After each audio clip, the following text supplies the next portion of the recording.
It's like William Yorick the Redeemed, because not redeemed because he's stealing stuff from children, but Dead children.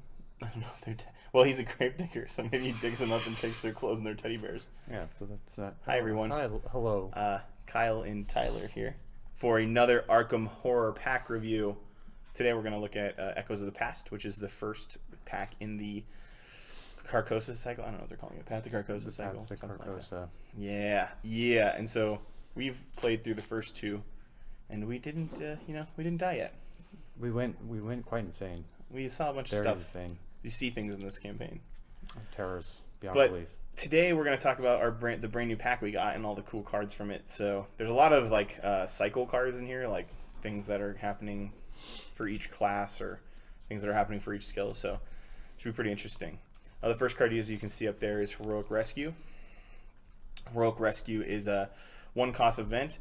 It's got a brain icon and a fist icon.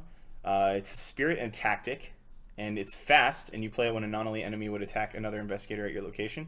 You engage that enemy and resolve the attack against you instead, and then deal it a damage. So I think that's cool. Yeah, there's a lot of fast cards in this set, which is really interesting to me.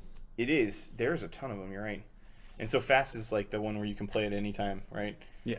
And this is cool. So this, I'm really liking the way that they're pulling Guardians. Yeah, a lot tankier, a lot more protective. Like you have I've had worse, but the one from last time where it's like, you can basically take a treachery card that someone pulls, or like an encounter card someone pulls, and then you get +2 skill value on all the tests, which is sweet. Yeah, and what I liked about this one is it's basically 1 guaranteed damage. Yeah, that's true. And what I noticed in this set is a lot of the enemies are really tough, so 1 damage is crucial. That's been like a theory, I think, for a lot of people that are actually good at the game, who talk about what yeah, it means to be good, is using cards that don't require a test to deal damage. So things like this, things like backstab. Yes, that's good. Stuff like that, where you can just play it, and if the conditions met, you deal damage. And while it still has some condition to it, it's not a like a test you can fail, because you always have the chance to auto fail a test. You never have the chance to like fail playing a card. Yeah, if you can play it. Yeah, right? Exactly. So there's a lot of things in there that people really like. I know there's a bunch more, and I'm sorry I can't remember them, but there's so having cards that can do some kind of conditional, like non-test damage, is really good in most people's decks. So I'm a huge fan of Heroic Rescue. I really want to put it in William Yorick because I think that's cool, and I think his stats are balanced enough for it. Like his health and sanity are kind of in a good spot. Yeah, you will be taking like the damage from their attack, but hopefully you're tough enough to deal with it. I'm just thinking of like the combos here. Like you use this with like Mark, and you take a damage on an asset when it attacks you. You draw a card and you're dealing damage back out, and if it's the dog, then you deal 2 damage back out, and you can almost kill stuff like right off the bat, right? Yeah. And that would be pretty cool. Next card we have is the first card of the Composure set. So all of the cards, there's 1 card for every class in this set that has the keyword Composure on it. And as Tyler was saying earlier, the keywords right now don't seem to have any effect besides the thematic element of the game and limiting cards in play. There's not like a card that says pull a Composure from your deck or pull a talent from your deck yet, so maybe someday. There's just some that's like this person can't do occult things, or can't, yeah. And so I think we'll see something at some point with keywords, but not yet. Yeah. And they are, however, like really doing a good job of making the keywords represent what's happening on these cards. Like I think they do great, because Composure is like exactly what this is. So the idea is, if for 1 experience you can pay 1, it's a fast asset, and you can also commit it as a fist or a agility test, which are the 2 skills it actually gives you. It's fast, and you can only have 1 Composure in place. So like, your character's like remembering they do something well, or is like gaining Composure, and they can let you spend resources to get skills. So this one lets you spend a resource to get a fist or a foot when you're doing your tests, just for the skill test. But the downside is that if you even lose a little bit of your sanity, you lose Composure, so it breaks your Composure. Yeah, I thought this was an interesting like mechanic when I first saw it. Like it's a fast asset, so it stays out like forever. But it takes the first sanity that comes out, and in sanity like is doled out a lot. Yeah. So But it is a nice little kind of sanity keep. So if you do have low sanity, these cards can be good because even you play it, and before you'd fail a test, right, you'd get the bonuses. yeah, That's exactly. nice. So I'm undecided on how these are going to play out. They're definitely interesting. I think anytime you have it, like physical training or any of the other kind of things in your deck that might have the same, I don't think any of them have the same skill matches, but these are, you switch it out with this as one experience is what I was going to say. And the nice part here is that these are theoretically covering stats that aren't normally covered for the classes that have them. Yeah, definitely. So I think maybe for like a protector, this is probably not going to be so great because you're going to be taking damage. So Yeah. Maybe not so good for maybe like the Seeker who or like a clue finding Seeker, maybe super great. I think like Skids would really like this card Yeah. because you can fight and you can run better, and he's already got nice agility, so you can guarantee evade stuff, almost guarantee evade stuff all the time. But I don't know. I'm really a fan of the composure cards, but we'll see how they play. You're paying 2 resources to get something that would normally cost you an action and 2 resources to play, and then another resource to get the bonus. Yeah. So true. that's kind of a really big economic boon. And this dude looks like he's fighting some serious stuff on this card. He is not afraid of the many teeth that are about to murder him. Or, may murder him. Because he's got combat training. He's composed. He's talented and composed. The next card we got is another sweet Seeker card. Tyler, what you were saying earlier, like, Seeker cards have a really good... there's a few Seeker cards that just reduce fight and reduce evade and, like, make it harder to...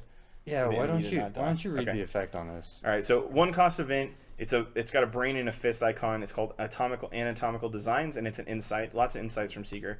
Fast. Play during your investigator's turn, or any investigator's turn. Play only if you have 5 or more remaining sanity. Choose a non-elite enemy at your location, and until the end of the active investigator's turn, that enemy gets -2 fight and -2 evade. Yeah. So what I liked about it is the -2 fight and -2 evade, and it's like the -2 fight and -2 evade is just like a different way of like attacking a creature. So it's just decreases the fight and evade, so it just makes it easier for like a lower fight, lower evade investigator to just like straight up attack a monster. Yeah, with this and exposed weakness and things like mind over matter, and I've got a plan. A Seeker can like kill some serious non-elite monsters that are really a big deal. Yeah. Like a Seeker themselves can have 2 fists and still wreck things. Yeah. And yeah, I'm a fan. I think it's a good include in most decks. You do have to make sure that you have enough sanity to play, because 5 or more remaining sanity means you've either not taken damage or you're playing a high sanity character. Yeah, and most Seekers hopefully have enough sanity. Hopefully you're not taking a lot of sanity damage. Yeah. I'm a fan of the willpower icon. After discussing, I wrote an article on like my favorite investigators we played so far, and a lot of people came up with saying like Skids and some of the other low willpower characters aren't doing that well. I think willpower icons are really powerful in this game, especially with this set. Absolutely. So anytime you can get a brain, you're going to be in a good spot. Yeah, definitely. The composure for the Seeker is called Scientific Theory. It's got a book and a fist, and you'll notice that I think the skill icons that you get are the ones you can pay for most of the time, except for the Seeker one or the Mystic one. It's, again, fast, limited composure 1, and non-direct horror must be assigned to Scientific Theory before it can be assigned to your investigator, but spend a resource to get a book or spend a resource to get a fist. I like the thematic thing of the fist because you're like learning about how to fight it better, I guess is what the idea is. Yeah. And you can like destroy monsters, kind of like this whole anatomical design and the strange solution type stuff that you can have happen. Yeah. But yeah, I mean, pretty straightforward.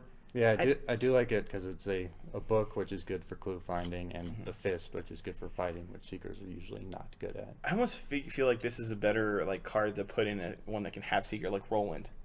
So like Roland would really it's Roland, right? It's not Raymond. It's Roland, yeah. Roland wants books, I think. Yes. More than he would want fists necessarily, but I think most Seekers would want fists more than they want books. So this is one where like you only get one, like the benefit of using one a lot, unless you really need to pass a fight test or really need to pass an investigate.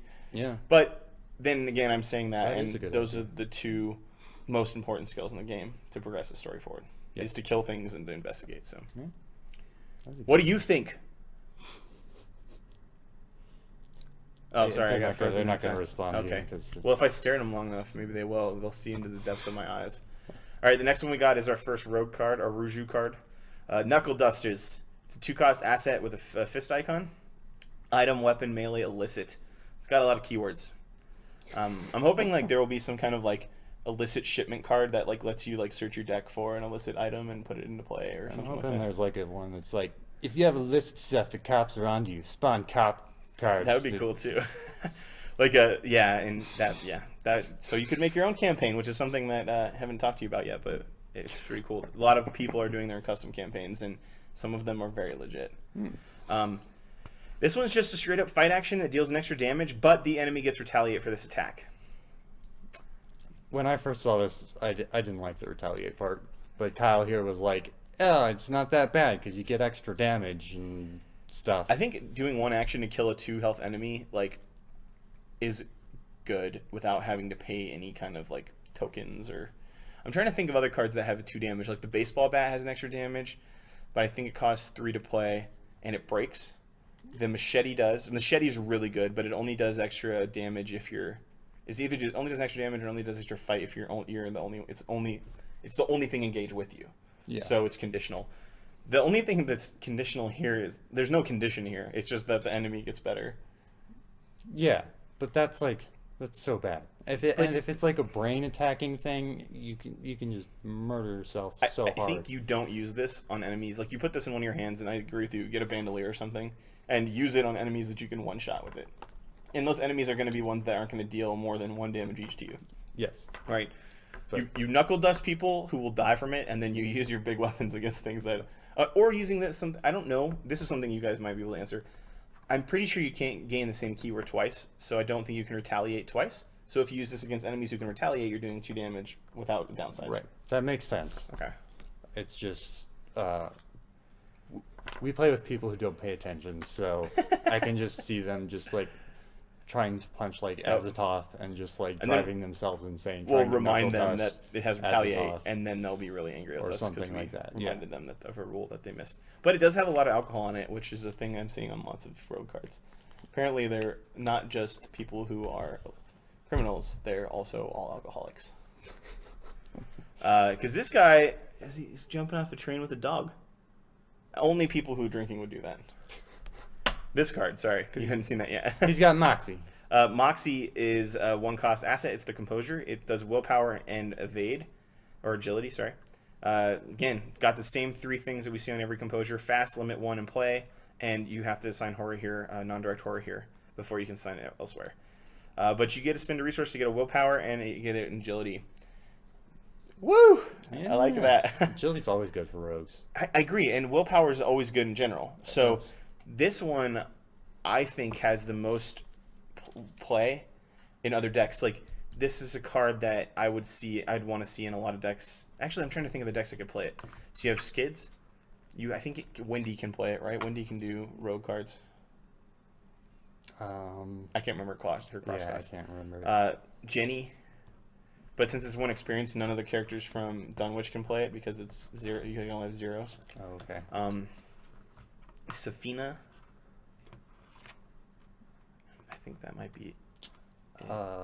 Isn't the new shaman person a rogue? No, she's not. She has occult and charge cards, and that's it. Just like Mark Harrigan has talent, and that's it.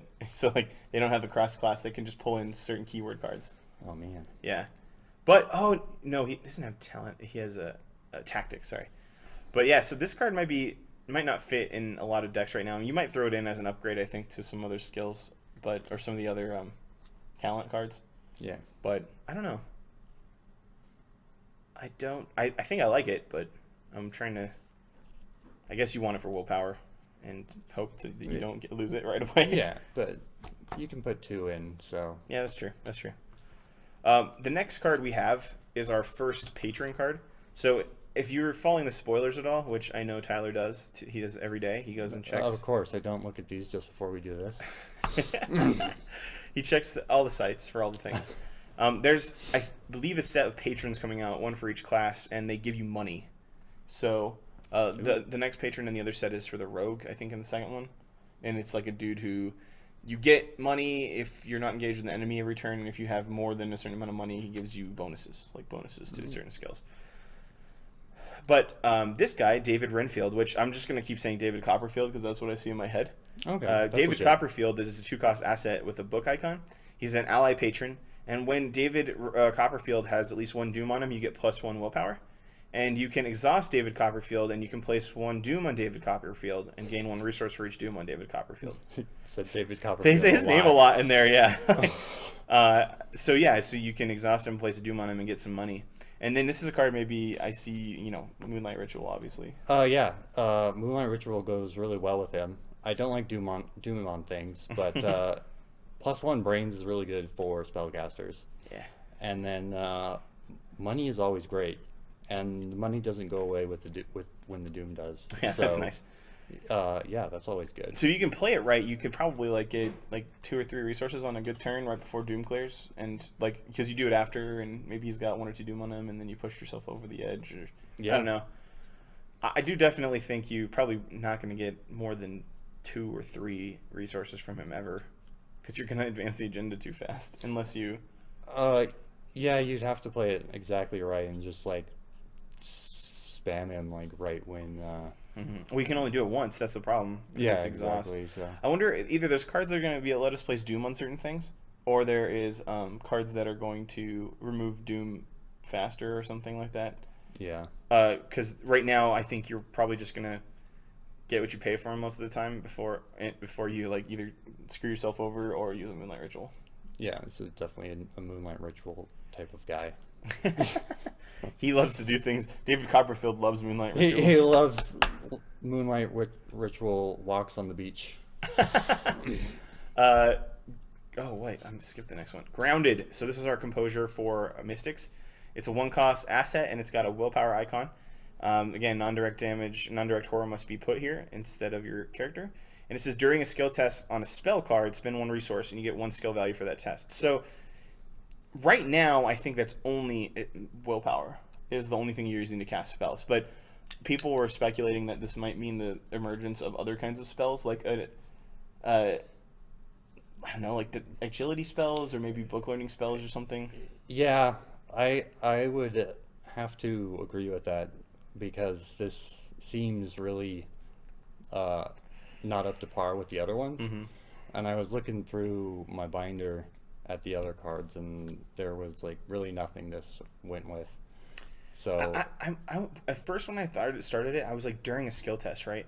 And I was wondering if maybe you can play it after you fail or something like that, right? And that's why because the other ones, well, no, but the other ones say spend a resource and you get 1 for this skill test, right? And I was but this one specifically says during a skill test on a spell card. So I wasn't sure if it's the different wording means a different timing, but I don't think it does. Or there might be campaign cards that are spells that come up, that are spells. That's a good idea. So I did notice that Fine Clothes came up in this campaign, and I thought that was useless in Dunwich. Yeah. So, and it came up to be useful in this campaign, so it might be something like that.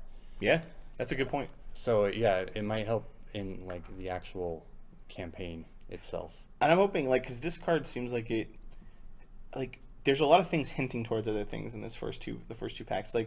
Akichi, I think is her name. Akichi. I don't know how to say it, so please correct me. But she's very limited right now what she can do. Yeah. Because there's not any other occult cards. There's 1 or 2 occult cards that are in Seeker. There's no charge cards that are outside of Mystic. And so you're sitting here what are you doing with this? What is this thing? Because I can't really build that much yet. And so they're kind of weaker, but I think that's pointing towards something coming soon that's going to be really cool. Oh my god, I can put this other spell in there, or maybe spells outside of the Mystic faction or something like that. Yeah. The next card we have is cute little teddy bear.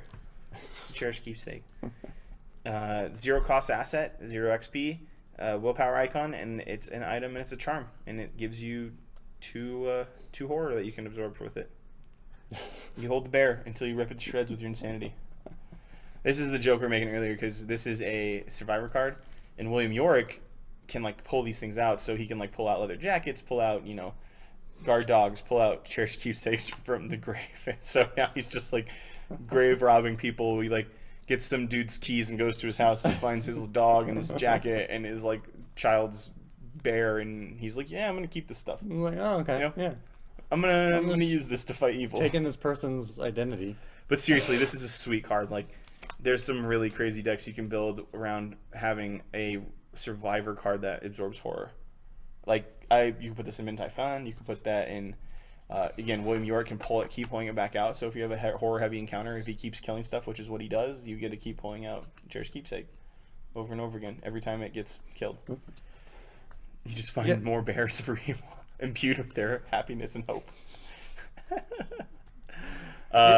Yeah, what do you think? Yeah, this seems good for William Yorick. I mean, everyone seems to be focusing on William Yorick. I think, like, this would be good for William Yorick. You don't think it would be good for anyone else? I mean... Yeah, I love it at 0 XP, so you can put it in any of the Dunwich characters' decks. So you can fix, like, low willpower. Or low horror. Yeah, true. I guess I immediately thought, like, it's a neck item, and... Who was the first character that I played? Wendy? Wendy. She has an amulet. Yeah, she has an amulet, and so I mean, there's the rosary, which also gives you sanity. It's a sanity shield, but it also gives you willpower too. So that's like the first thing I came up. But that's a mystic item. So yeah, yeah, you would be kind of competing for slots. I think the Relic Hunter lets you have more than one neck slot though. If you have that upgrade in there. Yeah. Like the Charisma dude that lets you do. Yeah, there's I think a few things that gives you next slot items. You can mutate and grow second neck. Yeah. That seems legit. Alright, the next one we got is called Plucky. This is the one that was spoiled a long time ago that people have seen for the composures. Is the 1 cost willpower and lore or investigation or intelligence. That's what it's called in this one. Same 3 we always see, and you can spend 1 to get a willpower and a book icon. That's cool. Yeah, willpower. Good combo. Good. Books. Great. I like it. I like it a lot. Yeah. I don't know what we put it in again, because I'm like, I really think that you like want to cross with these. Survivor is just like always just a weird class for me. Yeah. I just always feel it's like out of place. I'm trying to look in the back and see if that picture looks like a giant bull or something. I think it's a star spawn, man. Whoa. It's a little too much. I don't know if that Plucky's gonna help her against that. Now we're getting into the 4 cards of the set that are the neutral cards. These are all skills that have the desperate keyword, and so you can only have 1 per skill test, and you can only commit them to a skill test if you have 3 or fewer sanity remaining. So this one's cool. Say your prayers, 4 willpower icons. That would probably stop you from taking that sanity damage. Yeah, that's so great. I really like the 4 icon stuff, but the 3 or fewer it's really hard. It's so situational, but it's so good. Yeah. So I think this one's pretty good. I mean, you look at these are just harder things to play than the normal like 2 skill icon ones out of box, and the ones that people play a lot of are the first 2 we're gonna see, which is the Guts and Perception, which is Desperate Search. I really worry about taking like slots in your deck for like such a situational card. Yeah, I would almost think like tanks might want these just because they're going to be taking damage anyway, and so they're probably going to be a point in the game where they can actually use these. Other characters who are further away from stuff like that might not have it happen, but I mean, maybe these are meant for some of the harder scenarios, like when you're playing on like expert mode, or you're playing on like some of like the standalone stuff that's actually really difficult. Like you throw these in because you're going to get a lot more value because there's a lot more damage that's output. Yeah.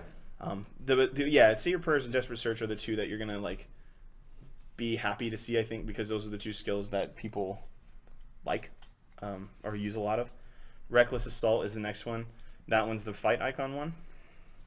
And Run for Your Life is like funny. So the Run for Your Life is the one that mostly mimics that like escape card, like I'm getting out of here. Yeah. Where you like, it's the same kind of imagery, but it's a different like card. So that one lets you like retire or retreat or whatever. I'm out here. If there's one on the board, but this one's like run faster, and hope that you can survive.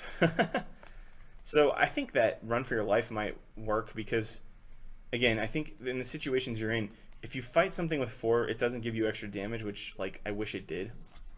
But run for your life is good because the enemy could actually be exhausted. Desperate Search could be good because you might need to find just 1 or 2 more clues before you die. And Say Your Prayers actually gives you another turn. Yeah. So out of all 3, I think Reckless Assault's the weakest because I don't really see a lot of characters already playing like Overpower. So that's just my opinion. Okay. What do you think? I think Run for Your Life is probably the weakest, but I just usually don't run from fights. I think if you're running, you're usually like screwed. I mean, like we ran at the end of the last scenario. Well, Just kidding. you're leaving a monster on the board, and it's just for 1 turn. I mean, because if you're reckless assaulting it, You could run for your life and then backstab too, which I like. That's oh, true. dude, I But just if thought of you're reckless. if you're a rogue, you're probably like you could probably just get away from it anyway. Maybe and kill it. So The Reckless Assault could really trigger some of those cool like things, like shotgun. yeah, Reckless assaulting with a shotgun could be cool. that could murder something real good. Yeah, I like it. Yeah. If you play it with Mintai Fun in the right scenario, you could get like 7 icons or something nonsense like that. If you like, you could get like 4 from that, 1 from Mintai's ability. If you like had some other cards out, you could pay to get more, and you could really pump a shotgun and just murder something. That could be fun as like a last ditch effort to try to kill something. Yeah. But again, we come into the scenario of every time we say one of these is good, it's because you're about to die. So if you're never going to die, then you're playing good. Yeah, you're doing really well, and you probably don't. Is that have even a any- real scenario? Is you- you not dying? Well, thanks for watching. That's all we have for Echoes of the Past. We'll be back with the second of the cycle, which I can't remember the name of right now because I'm bad at doing YouTube videos. So stay tuned, and we will see you next month. Come down to the shop and play cards if you are in Parker. If not, play where you play locally because, that's where you play. Follow our YouTube channel, like us, and comment and subscribe and all that stuff that makes it easier for you to know when we're willing and wanting to talk to you about new things. So, see you later. See you next pack, fellow investigators.